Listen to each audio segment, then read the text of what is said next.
Bismillahirrahmanirrahim. Assalamualaikum warahmatullahi wabarakatuh. Kembali jumpa lagi dengan channel saya, Herbalis Terapis. Kali ini saya akan membagikan sebuah tutorial bagi saudara-saudara yang ingin belajar berbekam, yaitu yang harus kita kenali terlebih dahulu adalah alat-alat apa aja yang dibutuhkan dalam berbekam. Di sini sudah saya siapkan beberapa macam alat-alat yang dibutuhkan dalam berbekam. Tentunya sebelum berbekam kita harus berdoa menurut kesunahan daripada bekam atau bisa dengan keyakinan masing-masing. Baik, kali ini akan saya jelaskan satu persatu alat apa aja dan fungsinya bagaimana, cara pemasangannya gimana, cara operasionalnya ini bagaimana, ya. Yang pertama-tama ini sebenarnya yang ada di dalam ini alkohol, yaitu alkohol 70% yang biasa saya pakai. Fungsi alkohol ini untuk mensterilkan alat-alat atau mensterilkan proses setelah berbekam. Jadi setelah berbekam kita semprot dengan alkohol supaya apa? Tidak ada bakteri, tidak ada kuman yang hinggap di tubuh kita yang sedang mengalami luka akibat dari tusukan jarum bekam. Ini alkohol yang pertama ya, alkohol 70%. Ini saya gunakan spray begini supaya lebih mudah kita untuk mengaplikasikan. Jadi setelah serot, tangan juga boleh, alat juga terutama kita semprot setelah kita pergunakan buat terapi bekam. Nah, ini alkohol. Yang kedua adalah minyak zaitun esensial. Minyak zaitun ini biasa kita jumpai di toko-toko kosmetik juga ada, atau di supermarket juga banyak. Cuma memang sengaja mereknya saya buang agar tidak menimbulkan hal-hal yang tidak diinginkan. Ini zaitun. Zaitun ini banyak macamnya. Ada yang aromanya seperti daun serai, ada yang aromanya seperti cengkeh, ada yang melati, macam-macam. Itu tergantung selera dan bisa dipergunakan untuk media bekam. Kenapa kita harus menggunakan zaitun? Zaitun ini manfaatnya sangat banyak untuk kulit, terutama yang memiliki penyakit-penyakit gangguan kulit ya, seperti kadas, kurap, gatal-gatal, kasar gitu. Ini dengan rutin menggunakan minyak zaitun, biasanya ini pakai buat lulur. Kalau kaum ibu-ibu, kaum hawa ini suka pakai buat luluran.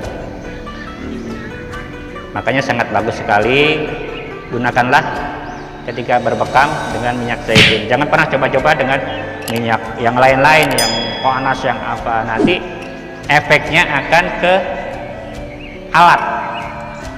Seperti kayak minyak cengkeh. Minyak cengkeh ini panas, nanti alat akan cepat rusak. Selain buram, rusak, karetnya kaku, jadi nggak bisa dipakai lagi. Jadi hindari minyak-minyak yang punya aroma tajam sama punya efek yang panas. Jadi cukup dengan minyak zaitun yang lembut, bagus buat kulit, aromanya juga harum dan aman buat alat gitu. Yang ketiga adalah alat. Alat boleh dilihat jelas ya. Biasa saya pakai alat ini. Ini yang jenis yang gold, yang kuning ya. Kuning dari mulai ujung ke ujung ini kuning semua ya. Ini biasanya disebut Lancet Gold. Saya sengaja tidak sebutkan merek juga. Kenapa saya menggunakan ini? ini sangat awet, terutama dia punya per juga lembut ketika kita gunakan untuk aktivitas bekam. Ini tidak kasar nih. Dia lebih lembut dan tidak mudah rusak. Saya menggunakan alat ini tidak akan rusak sebulan 2 bulan, bahkan sampai 5 tahun pun kalau kita pemakaiannya apik, ini tidak akan rusak. Itu intinya. Kalau kita menggunakan yang merek-merek yang lebih murah dari ini, ya nggak ada masalah, tetapi nanti beli lagi ya akan timbul pemborosan juga.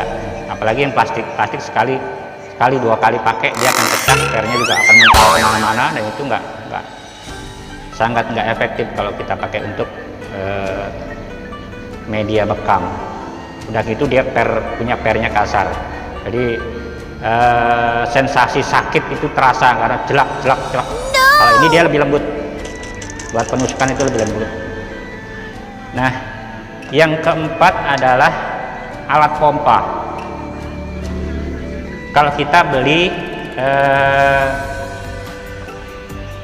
alat bekam atau kop begini, ini untuk mendapatkan jenis pompa yang besar begini, kita harus beli alat yang jumlahnya sekitar 24 atau 12, kalau nggak salah 12 sudah besar begini.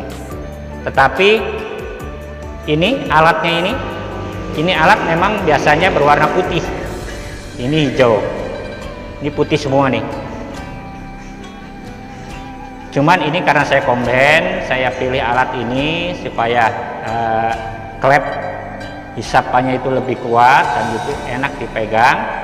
Ini juga tadinya nggak hijau, ini hitam. Orinya hitam, cuman saya lepas, saya ganti dengan yang komben dengan yang alat yang putih itu. Saya copot, saya pasang di sini. Dan itu lebih nyaman dipakainya.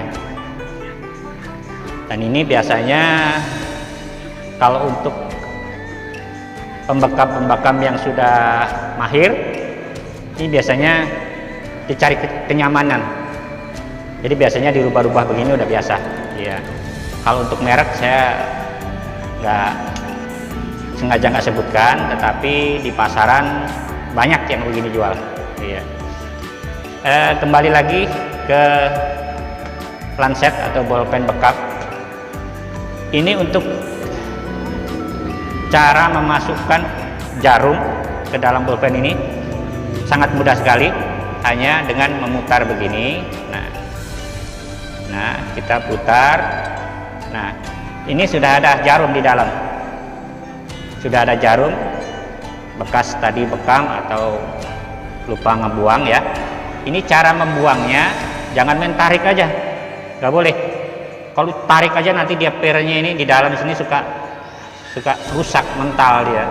Nah, jadi caranya tarik sedikit ya, coba perhatikan, tarik sedikit, pegang besinya ini. Nah ya, saya ulang lagi ya, ini tarik sedikit, pegang. Nah baru ini tarik begini jarumnya. Nah oke. Nah ini kita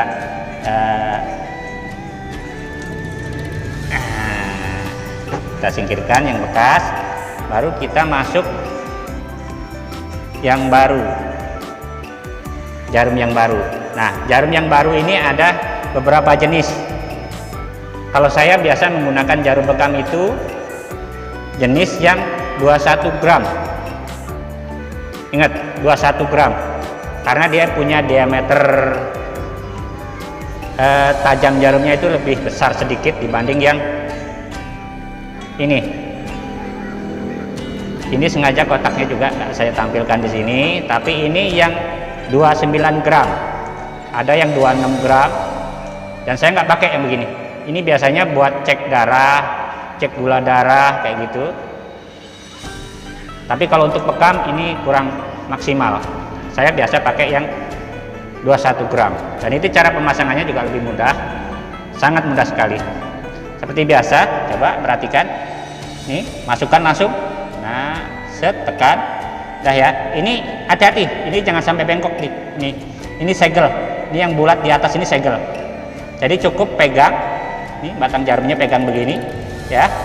Pegang. Baru ini diputar. Putar pelan-pelan. Hati-hati. Ini jarumnya tajam sekali. Putar. Nah, setelah kira-kira sudah putus segelnya, baru tarik. Oke, jelas?